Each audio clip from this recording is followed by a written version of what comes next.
Hey, what is up? Welcome to this episode of the Wantrepreneur to Entrepreneur podcast. As always, I'm your host, Brian Lofermento, and we are all in for a real treat today because we are going to be learning from an incredible guest and fellow entrepreneur that not only has so much experience, but this is someone who does not shy away from the complexities of what it means to be a leader, what it means to be a business owner, what it means to do the important inner work that decides how we show up outward. I'm so excited for all of us to learn from her. So let me introduce you to her. Her name is Lisa Larson. Lisa is the founder and CEO of Mindful Corporate Mastery and a former senior technology executive with more than 25 years of experience building and leading multi-million-dollar consulting practices across professional services, cloud solutions, and high-growth tech environments. And throughout her career, she led large teams, drove revenue, and managed complex client engagements, often operating in high-pressure environments, including large-scale data breach responses where clarity and speed were critical. But along the way, Lisa made a bold decision that many executives consider and few actually follow through on. She walked away from the security of corporate life to build something of her own, not because of burnout, but because of insight. She saw firsthand how even the most capable leaders struggle with cognitive overload, urgency-driven decisions, and mental clutter that ultimately impact performance. Today, through Mindful Corporate Mastery, Lisa works with founders and leaders to strengthen decision-making under pressure by combining executive strategy with disciplined mental training. I'm so excited to talk to her about that today, helping them operate with greater clarity, resilience, and intention. So we're all going to learn a lot from her. I'm excited about this one. Let's dive straight into my interview with Lisa Larson.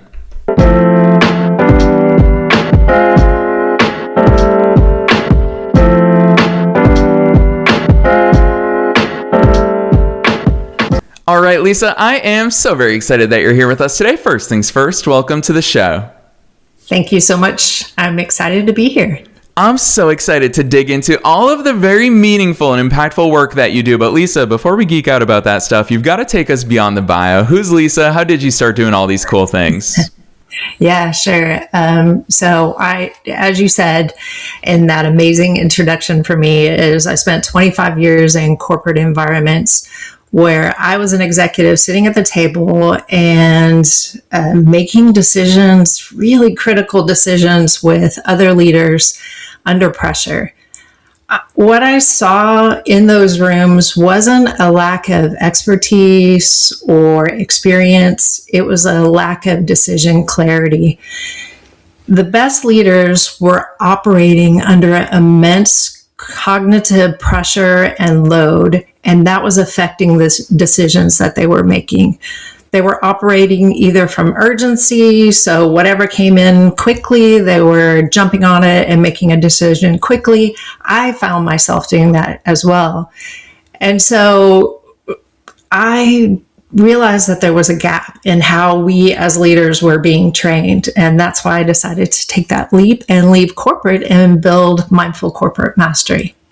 Yes, I love that, especially because right in the name of your company, Lisa, is of course that word mindful. And it's funny, when the first time I was ever introduced into mindfulness and it was under the layer of meditation, I remember I'm very much a thinker, and I'm definitely a yapper as well as an extreme extrovert. I love talking about all the things that I'm thinking about. And so I talked to the facilitator that day and I said, mindfulness, I mean, my mind is always full. Like that's, I like that. Right. That's something that I really embrace and step into. And it's this concept of cognitive load that, Lisa, we all know that our minds are these powerful machines and we can leverage it in so many powerful ways, but mindfulness, that's the way the facilitator broke it down for me that day. Talk to us about cognitive load, because I don't think that we are very conscious of measuring. We can look at a glass of water and know how full it is. How do we do that with our minds? Yeah, 100%. I don't think we were ever taught to think about our brain as a battery. And what I mean by that is I wake up in the morning, and I did this when I was in corporate. before it's even hit noon, I've probably made 100 decisions, and I have either joined calls, meetings, I have said yes to something, I've said no to something, I've weighed in, I've provided input. And over the course of the day, that brain power or that cognitive load is getting depleted, just like a battery. And if you're not finding ways to reset throughout the day, by the end of the day, the decisions that you're making are probably being driven by either some urgency, you might procrastinate because you feel like your brain is full and you can't just process one more decision for the rest of the day. Or even in the evening, I've had clients that have been part of my program where they lay in bed and they're reprocessing the day and they're thinking about, oh, I could have made that decision, I should have made this call, and they're just insomniacs because they're just thinking about all that decision making that happened throughout the day. So that really is that accumulation of cognitive load that is occurring throughout the day. When I hear you talk about that, Lisa, I'm not going to lie, where my optimization mind goes is part of me thinks, well, then I need to start saving those decisions for more meaningful things. And I'm not going to lie, I've never confessed this on the air, but I stole this out of Mark Zuckerberg. I once saw an interview with him where they talked about his clothing choices, because this is somebody who's a billionaire and he does not dress like a billionaire. He dresses very plainly. And he called this very concept out. He said, I wear the same thing every day. I wear a t-shirt and a hoodie. And if you open my closet, I've got all of those. Lisa, listeners, if they tune into this episode or into this show long enough, they probably realize I wear a black t-shirt every single day. Good old $8 black t-shirts from Target that I just stock up on. And I love that because I'm not thinking about those things in the beginning of my day, which hearing you talk about this, it's justifying. It makes me feel like, okay, now I'm saving that decision-making power for bigger things. Is that part of it? Should we be decreasing 100%. The amount of decisions we make? It's being intentional about the decisions that you're making. So it's actually part of one of our cohort exercises that we do is we give people homework to actually decide on what they're going to wear for the week. And we have them spend the time thinking about who do you want to be today? What kind of energy do you want to bring to the table, so that you're being intentional about your decision making. By the end of the week, then you realize, oh, now I'm aware that is extra cognitive load that I don't necessarily need to have on my plate. It's also the same, I know as a mom, I would get to the end of the week and my kid would come running in like, hey, Mom, what's for dinner? And I would just kind of lose it because I'm thinking about, I cannot make one more decision this week. I've had so much on my plate. My brain is full. I don't care. We're having pizza. I love that. Lisa, sign me up for pizza every single night of the week because it removes so much of that. And I do feel societally, I think all of us spend a lot of time debating, what do you want for dinner? I don't know. What do you want for dinner? Yeah, right. I once heard someone talk about, I think it was in a book that I read once upon a time, many years ago, where they talked about eliminating that silly circular questioning and instead asking, Lisa, what do you not want for dinner? Because if we can eliminate Chinese and Italian from the table, well, okay, do you want Mexican food? And so it starts to make it easier by eliminating those things. That I think is a very cool mechanism that I've adopted into my everyday life. Talk to us about the various mechanisms, because it's very clear to me doing my research into you before we got together today, why people love working with you. And it seems like you have a lot of repeatable systems and mechanisms in your toolkit to practice these things. What do some of those look like for people thinking, I don't even know how I'd start to practice this mindfulness stuff? Yeah. So, here's a real world example. I could be in a day where I'm juggling a lot of what I would call half decisions. So as an entrepreneur, now that I've taken that leap and I'm out of corporate, it could be that today, do I focus on sales or do I need to continue to build out my audience, invest in the platforms or save my money, refine the program or work on partnerships? So those are all the competing priorities that are in your brain. And what we focus as part of Mindful Corporate Mastery is really being intentional and doing some resets to get your brain from stopping that spinning that's occurring throughout the day. I'd love to share with you just a 2-minute reset to help. So here's a practical tool that you could use. So we are going to do a 2-minute clarity reset. for a tough decision. So the first thing that you're going to do, or you're going to bring in some of that mindfulness expertise. So you're going to sit up tall so that you can breathe fully through your chest and through your whole body. Is you want to close your eyes. And the first thing we're going to do is we're going to press our feet into the floor because we really want to get grounded. Then after that, we're going to take a deep breath in and hold it for a count of two. So breathe in really deep. And then exhale fully, and then we want to repeat that 2 times. And what that is doing, that first step is, it is breaking the urgency loop. So my mind is full, I've got all these decisions that I have to make, and I'm trying to break that urgency loop by calming my nervous system. The second thing that we're going to do is we are going to write down the problem. What is the decision that is right in front of me? So you open your eyes and you write it down and you get really clear in one sentence, what is the decision that's looming right in front of me? The second step after that is now you want to write down the facts about that particular decision that you're trying to make. Not the assumptions, not the stories that we're building. Sometimes when we think about a decision, there's a lot of other things that come into play, and we think about what are the assumptions or stories, and that clouds our decision making. The next step after that is you want to think about the pressure. What pressure is driving this decision, and label it. So it could be, it's sales pressure. I'm feeling investor pressure. I'm feeling audience growth is a pressure. Then you take a step back and you look at that pressure and you say to yourself, is this a real pressure that I'm experiencing right now? Or is that something that I'm just perceiving as pressure?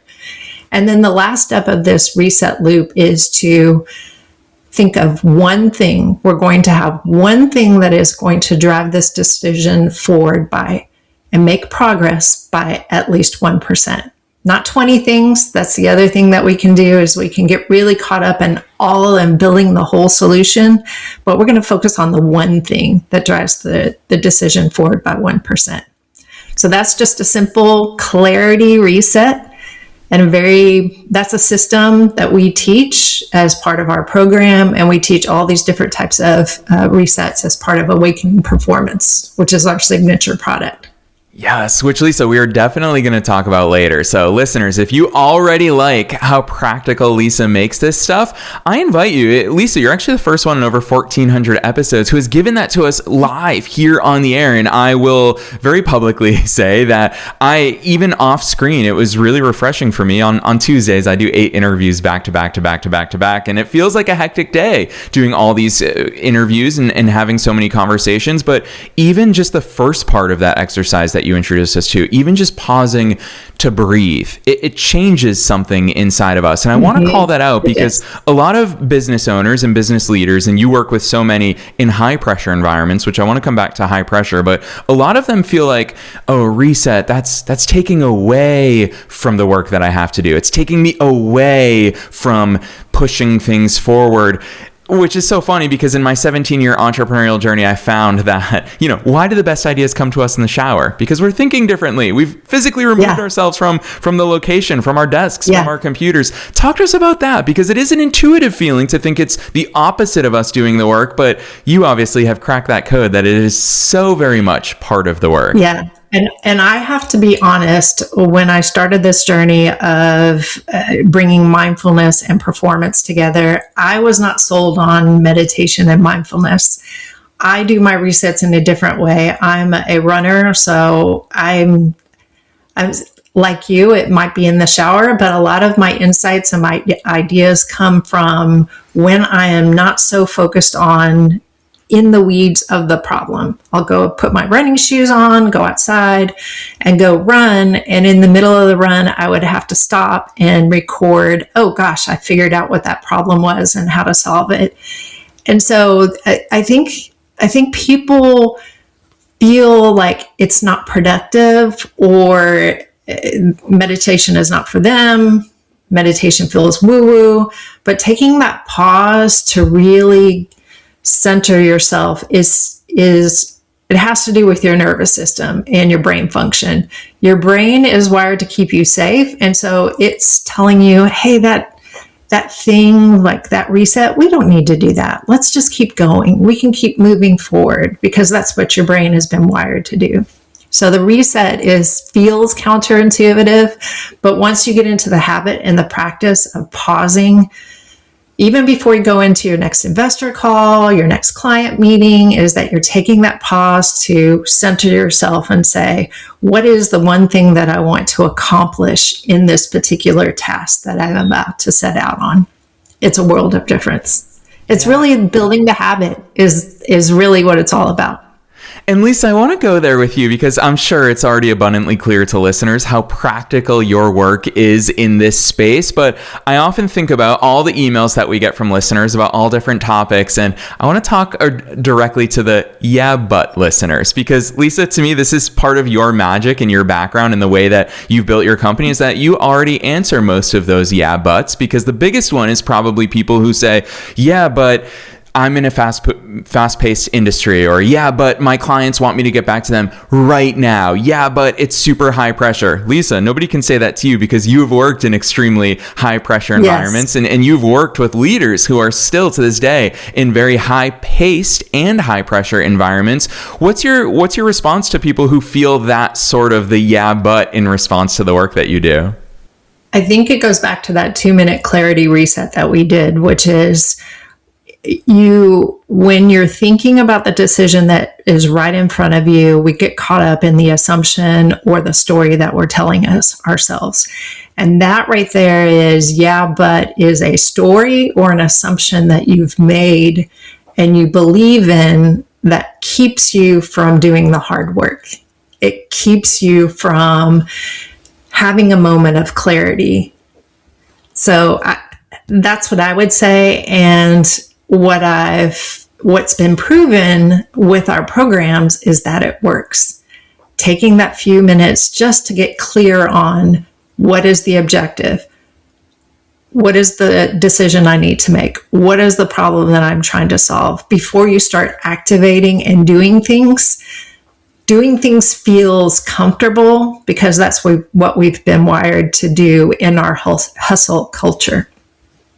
Yeah, it's so true. And I especially think about for all of us as business owners, as founders, as entrepreneurs, how frequently it comes down to us feeling like we are the only source of those answers, not tapping into our surroundings, not tapping into the energy. And as an extreme extrovert, I pay a lot of attention to energy, Lisa. I run on energy in so many different ways.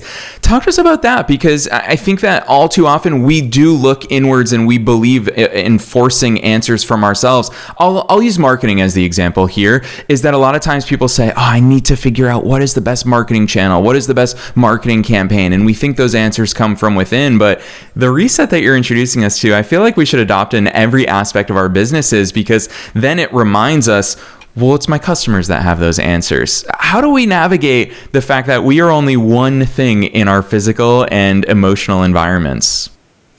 I think the work is internal first, and then starting to create awareness by when you first focus on yourself and you do the reset and you begin to have awareness of how your own thoughts, feelings, emotions, even how pressure or stress shows up in your own personal internal self, then you can start to look externally and understand the pressure that is showing up in other people. So you're building awareness not only of yourself, but of other people. And I've had people in my cohorts, after they have started the mindfulness practice, we do the breathing exercise and awareness meditation to understand how their body, their thoughts, and their emotions are reacting. They start to become curious, like, hey, why do when I walk into this meeting, everybody else is acting the way that they're acting? Because they start to create that awareness. When you do those resets and you get clear on this is the decision that we need to make or the problem that we need to make, you're intentional and you're clear, and that creates clarity for other people. So, to your point about marketing or investors or sales, when you're clear and very clear and you're intentional, decision you're trying to make, and then you share that with other people, they can start to either get in line with that or ask questions around that particular decision. Lisa, I've got to go here with you, which I feel like this is a tricky line of questioning that I'm about to pose to you, but I know that you are very well equipped to handle this. Part of me wonders how difficult this road becomes when we so intentionally invest in ourselves as business leaders and we find ourselves surrounded by, whether it's our team members, whether it's our clients, who maybe haven't done that same inner work. How frustrating must that be when you can start to see things clearly through the type of work that you help guide so many other people through? What does it look like to then go back into the, I'm going to throw it in air quotes, the real world with people who haven't invested in that way, when you so badly, obviously all of us entrepreneurs, we want to help others and we want to lift others up, but what does that look like? Is it just being that shining example? Is it something we can introduce people to? How do we navigate that with others? I think that's a great question, and one certainly that this is a message, this gaining clarity for leadership development is new. It's a new concept. We as leaders have been taught how to coach people, how to execute revenue numbers, all the rest of that. But, doing that inner work to gain clarity of yourself, create that inner sense of calm and clarity is new. So I think it's continuing just to amplify the message, get more people part of the cohorts that we are introducing, find those right marketing events, get to the right clients at the right time with the right message, and then amplifying. So, being on the show to amplify the message that we have is so important. So, what I'm trying to do is make a transformation of there is a better way, is that you can be a great leader and have clarity and perform at a higher level without being completely burned out.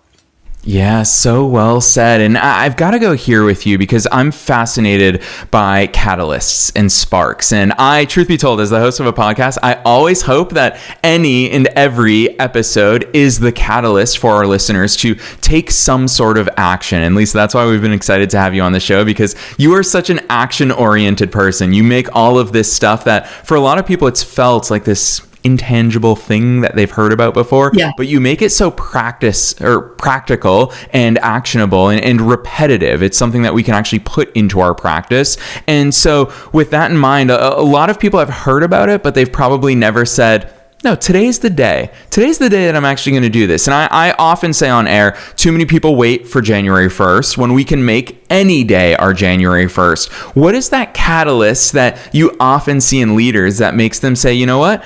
I am going to partake in something like this. I do want to be more intentional about this. I want today to be day one instead of one day. What do you see that catalyst as, and what should that catalyst be for all of us? I think I'm an example for them. Is I was a leader. I was working under tremendous pressure. I was making decisions with lack of sleep, high crisis type of situations. And so I share my personal stories of this was me, and I have now found a better way that I can go to bed, sleep all through the night without being woken up in the middle of the night. So I use myself as an example of it as an executive that has gone through this transformation and come out on the other side. And then as I touch and deliver this content to other leaders, they go through the program, they tell me how transformative it was for them. I had one leader that went through this, and as she started the cohort, she was not a meditator. And so I think she was a bit skeptical that this could actually work. By the time that she had finished the program, what she recognized was she had been operating from a sense of urgency all the time. She was always thinking about what is the next bad thing that would happen in the organization. And by the time she finished this program, she felt like, okay, she had more clarity of herself, but also of the people around her, and not feeling like she had to be the one jumping in and solving everybody else's problems too.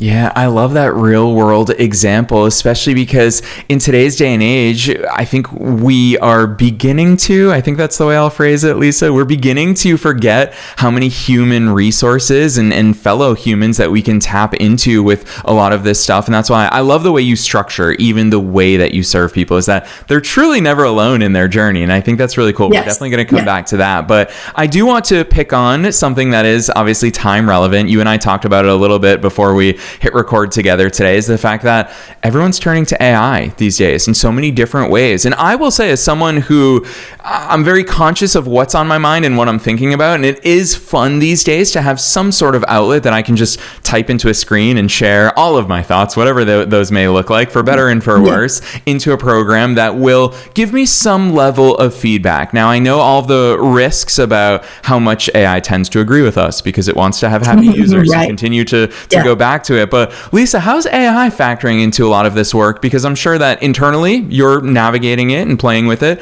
but also I'm sure 100%. Your clients very much are living in these AI worlds and work environments. What does that look like? Yeah, I mean, AI is an accelerator in some ways, but I think you have to be really intentional about how you are using AI. So if you haven't done the work to sit down with that, even just that 2-minute clarity reset, and do in the first, taking those breaths to ground, and then thinking about AI from the perspective of, okay, we're going to use AI in our business. What for? What is the problem that we're trying to solve by using this tool?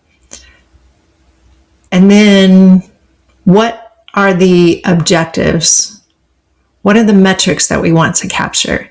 So we know that we're using AI intentionally for the right things, for the right outcomes. I think that's really what you have to do is be strategic and think about it. You could go into ChatGPT and you could generate 100 ideas in less than 30 seconds. But you have to be really intentional yourself about, of all those 100 ideas that ChatGPT or Claude or whatever is your AI of choice produced, what's the one thing that really resonates? And I'm going to stick with that one thing before you jump on to the next one or the next idea. Even that one question, I feel like, is very eye-opening. If we interject that question multiple times throughout our day of, what is the objective here? Why is it that I'm actually doing this? Why am I turning to this? Yeah. I feel like if we come back to that throughout our day, even if we just set an alarm on our phone of, what is the objective? That probably is a reset in and of itself, just that one question. And that's what happens to us throughout the day, is that we're context switching. So, back in my corporate days, maybe I have a little bit more free time here and there, but in my corporate day, I would be on calls back to back for 10 hours every single day. I would go from one meeting to the next meeting, to the next meeting, to the next meeting. And I would start to lose sight of, why am I even in this meeting? What is my role and what is the objective? What am I here to lend my voice to? And I think that's a simple thing, which is gaining that clarity of, why am I here and what is my purpose and what am I here to either solve, provide input into, whatever is those things, so that we're very intentional. Your time is finite. And when you spend your time, do it on the things that matter most. Yes. Oh, I'm so excited to hear the way you answer this question, because it's the one that I ask at the end of every episode. But listeners, stick around, because I want you to hear about the way that Lisa structures her offerings and her cohorts. And she's got a very special Awakening Performance 12-week operating system to talk to you about. But Lisa, before we dive into that stuff, I always ask, it's super broad. You can take it in any direction you want. And that is, what's your best piece of advice for listeners? Knowing that we're being listened to by both entrepreneurs and entrepreneurs at all different stages of their own growth journeys. And as a fellow entrepreneur, what's that one thing you want to leave them with today? Well, the one piece of advice that I would give is that if you are in the corporate world and you're looking to take that leap to entrepreneurship and start your own business, the first thing that I would say is don't leap from emotion. So don't be emotional about it. Really spend some time on, what is the thing that you want to build it from clarity. So capturing those simple metrics. What is the thing that I want to build? By when? Why am I building this? What are the metrics, simple metrics that I can capture that says, hey, I'm on the right track? Because really, courage to make that leap is, without clarity, is chaos. But courage with clarity means you're going to execute well. Yes. Ooh, so well said. I'm so grateful for you bringing that advice to our listeners here today. I'm also very excited for them. I will say, leading up to today's conversation, it was so much fun poking all around the incredible stuff that you've built at Mindful Corporate Mastery. Your website, I will say as an end user, it feels like it's written for me, the user, the reader, to navigate.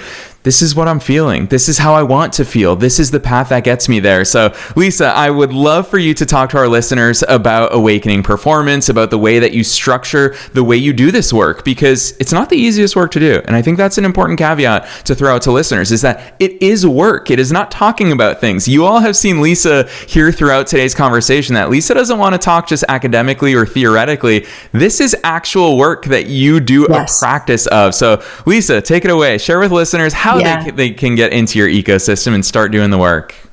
Yeah, Brian, I think that is an excellent point, which is if you were wanting to sign up to a program to do some stress relief, or you want to have some meditation exercises, the work that we do in Awakening Performance is not that. It's not stress relief. It is using mindfulness tools as a performance tool. So Mindful Corporate Mastery is structured as a 12-week program. It's 1 hour of practice with a cohort of peers that are also learning at the same time that you are. It is experiential. So we are doing simulations as part of the practice each week around real-world corporate situations. As part of that practice, you are getting homework exercises to take the learning from the cohort and bring it into your everyday life. And so it's 12 weeks. It's intentional because we build habits in 90 days. And you'll get text messages to remind you of, hey, today you need to take a pause and breathe. So by the time you finish the 12 weeks, you are bringing your own problem that has been weighing on your mind into the cohort, and you're getting a chance to practice by figuring out what is the one next step for the own problem that you have, or the one decision that you're trying to make.